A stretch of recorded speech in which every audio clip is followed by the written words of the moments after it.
آیت نمبر 40 دی یا بنی اسرائیل اذکروا نعمتی التي انعمت علیکم. الله تعالی فرمایي اے د اسرائیل زامنو. اسرائیل څوک؟ دا څوک؟ اسرائیل د یعقوب لقب و. او اسرا مطلب بنده دی، یعنی ایل اور ایل مطلب الله، یعنی د الله بنده. او دلته کې بنی اسرائیل ته خطاب دی. دلته کې اے يهوديانو نه دی ویل شوی. دا ولې نه ویل شوی؟ ځکه چې یعقوب علی السلام نوم راغلی دلته کې، یعنی چې یعقوب علی السلام چې د دې پلارو د الله فرمانبردار بنده و، شکرګزار و. نو الله فرمایي چې تاسو د داسې نیک پلار اولاد یې، یعنی څنګه چې هغه تاسو هم هغه شي او یاد کړئ د الله نعمتونه. په دې د الله کم نعمتونه ولې تعالی یادي؟ دا هغه نعمتونه چې لکه بل چاته نو ملو شوی. ډیر انبیا راتلل، انبیا مطلب هدایت ذریعہ راتلل، الله ولا بیا هدایت ورکول وختل انبیا راتلل غټ نعمت دی. دی علم ډیر لکه ورکړی شوی، بادشاہت وته ملو شو. سليمان عليه السلام، داوود عليه السلام یې غټه بادشاہي په دې کې راغلی و. من او سلوار ته ملو شو، د وریځي هغه سوري دي ته ملو شو، د فرعون وته نجات ملو شو. الله تعالی د نعمتونو یادول د خبر ولي کوي، دي ته ولي یادي؟ یعنی چې انسان شکر وکړي او د الله احسان ومنل شي، الله او پیژندل شي، نعمت ورکول یاد ساتل، او انسان بیا د الله طاعت کول پاسانه کول شي، یعنی انسان ته عمل کول آسان شي. او موږ ته دلته پیغام دی چې تاسو د خپل نعمتونو چې دي تاسو باندې چې د الله نعمتونه غي یاد کړئ. موږ باندې څه نعمتونه دي؟ موږ باندې هر قسم نعمتونه دي، صحت دی، مال دی، علم دی، اسلام دی، ایمان دی، امن دی، قران دی، رسول الله پاک را لګلو الحمدلله. او دنیوي نعمتونه هم ډیر زیات دي. د نعمتونو نتیجه څه پکار ده؟ یعنی موږ څه پکار دي چې دوه نعمتونه موږ سره دي؟ پکار دي چې اطاعت زموږ زیات دي، عمل کول زموږ زیات دي، دا ډیر زیات. افسوس نه نعمتونه ډیر زیات دي، هم په دې کې انسان الله هیر کی، الله طاعت هیر شي. بنی اسرائیل په شان نعمتونو ناقدری کیږي، د جون مقصد پاتې شو. الله فرمایي او اوفو بعهدی، پوره کړی زما وعده. څه وعده غي کړی و؟ یعنی څه وعده چې دلته خبره ده الله او رسولانو باندې د ایمان، خاص کر په نبی صلی الله علیه وسلم د ایمان وروړل دي. یعنی تاسو پر رسولانو ایمان وروړو وعده کړی و چې موږ لکه رسول چې راشي ایمان وروړو. په کتابونو کې د نبی صلی الله علیه وسلم پیشنګوئی موجوده و، دې ته پته و، بیا هم د ایمان وروړو په الله په رسول پاک صلی الله علیه وسلم. نو الله دینه وعده غسته و چې تاسو به معنی چې کله رسول الله شي او دینه مانی. څنګه ته وعده غسته و؟ یعنی چې تاسو سوري موز زکات ادا کوي، دین کار کې استقامت پیدا کړي. الله هم دې سره وعده وکړه. نو الله ور سره سواد وکړه، یعنی زب تاسو سره يم، برای بدن لري کړم، جنت کې به مداخل کړم. الله تعالی فرمایي تاسو وعده پوره کړئ نو زب هم پوره کړم. او دلته کې غټ پیغام دی موږ ته، نعمتونه یاد ساتل، خپل وعده یاد ساتل، د الله مدد باغی سره به ضرور راځي. سوچي ایمان کې خالص وي.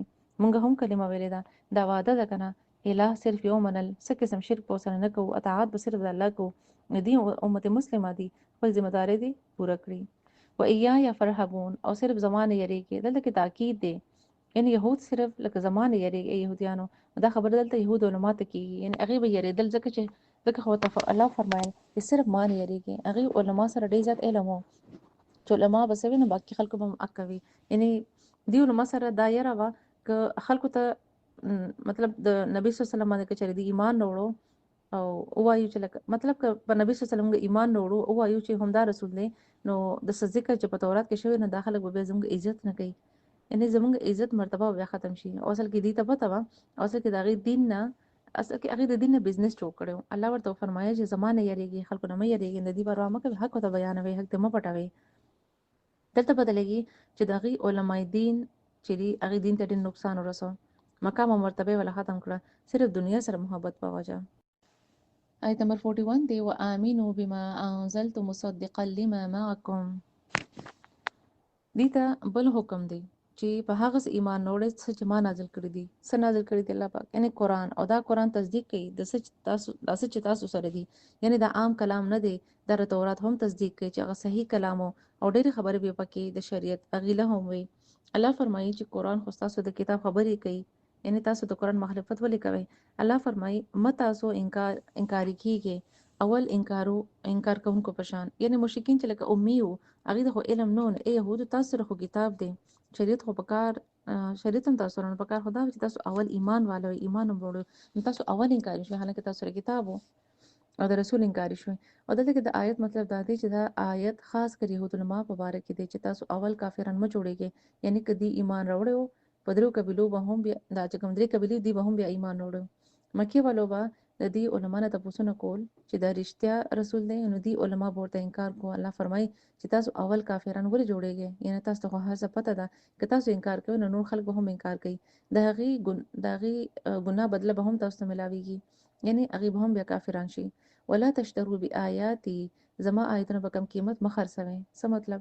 یعنی هغې به داسې فتوی ورکولې چې هغې ته به دنیاوي فایدې ملاوي شوي، او هغې به خلکو ته لکه د ځان نه د دین کې رخصت ورکو، د زنا خبره به بدلوله، د سود به حلالو، او خلکو په مرضی به فیصلې کولې، نو خلکو به دې له ډېرې نظرانې ورکولې او د دې به ډېر عزت کېدو. دې فایدو ته به مطلب دې فایدو لپاره به دې دا هر څه کول. الله دې فایدو ته ډېر کم قیمت وایي چې دا خو ډېر کم قیمت دی. نن هم بعض علما حق خبرې نه کوي، خلکو په مرضی خبرې بدلوي. یعنی مطلب دا دی چې لکه خلک خفه نشي او فنډز را باندې بند نشي، نه پیسې را باندې بند نشي، عزت مو ختم نشي، او دا هم کم قیمت دی. الله دې ته هم کم قیمت وایي. دلته کې آیت مطلب دا دی چې ټوله دنیا سمنن قلیله ده. الله آیت په مقابله کې، یعنی د الله آیت چې دا غټ مقام دی، فتوا غستل یا څه تپوس کول د صحیح عالم نه کول دي، چې څوک حق خبره کوي د هغې نه تپوس کول دي. نو دا خبرې به یهود علما کولی او نه حق فتوی به ورکولی. نن مسلمان هم داسې خبرې کوي، داسې فتوی ورکوي صرف د دنیا فائدې لپاره. الله فرمایي و ایای فتقون، او یریږي صرف زمانہ. بیا د یریدو خبره ولې کیږي؟ دا ځکه چې انسان کې تقوا نو انسان بیا نه حق خبره نشي کولی او صرف بیا حق خبره کوي. آیت نمبر 42 دی ولا تلبسوا الحق بالباطل وتكتموا الحق وانتم تعلمون. الله تعالی فرمایي چې متاسو حق باطل یوځای کوي، یعنی مکس کوي. يهود علما به داسې تاوکړې خبرې کولی لکه چې دا هم په تورات کې لیکل شوی دي، او دا به هم د تورات، حالانکه هغه د تورات نه وي. نو د دې دوه طریقې وي، یا خو به بالکل لکه حق پټو، دویمه دا چې یا به داسې خبرې کولې چې خلک به کنفیوز کړل، حق سره به باطل مکس کو، یعنی خلکو ته به د صحیح خبرې جواب ملو نشو. الله فرمایي تاسو حق پته دا بیا هم تاسو داسې کوي. نن هم خلکو ته حدیث او قرآن پته بیا هم فرقواریت کې انخلی، یعنی فرقې دي، نو خپل فرقو اوله خبرې کوي، خپل فرقو پسې ځي. دلته پته لګي چې علم راتلو نه پس حق سره باطل مکس کول، حق خبره پټول غټه ګناه ده او د دې هم سخت سزا ده. آیت 43 دی واقیموا الصلاة وآتوا الزکاة وارکعوا مع الراکعین. هغې ته هم د مونځ او زکات حکم شوی، یعنی هغې هم عبادت و، د هغې لکه عبادت حکم شوی، مونځ او زکات د هغې هم، مګر د هغې منځونه لکه دوه وو، هغې به هم نه کو منځونه، لکه مونځ به نه کو. دلته کې اول دې ته د ایمان راوړو خبره ده، په قرآن د ایمان راوړی، یعنی قرآن مطلب چې په نبی صلی الله علیه وسلم ایمان راوړی. او دلته کې درته د مونځ حکم دی، مونځ د الله د یادولو دپاره او زکات ورکولو سره لکه مال سره محبت چې کم شي دې لپاره الله تعالی حکم کړی دی، د دې ورکولو شوق زیات شي. او دې ته د رکوع حکم و، د دې رکوع زموږ په شان نه وه، هغې به لږ شانتې ښکته کېدل، او دې د مسلمانانو سره رکوع کوونکو سره د رکوع کولو هم حکم و. یعنی مطلب دا دی چې مسلمانان شي، یوځای عبادت کوي، یو شان عبادت کوي د یو الله.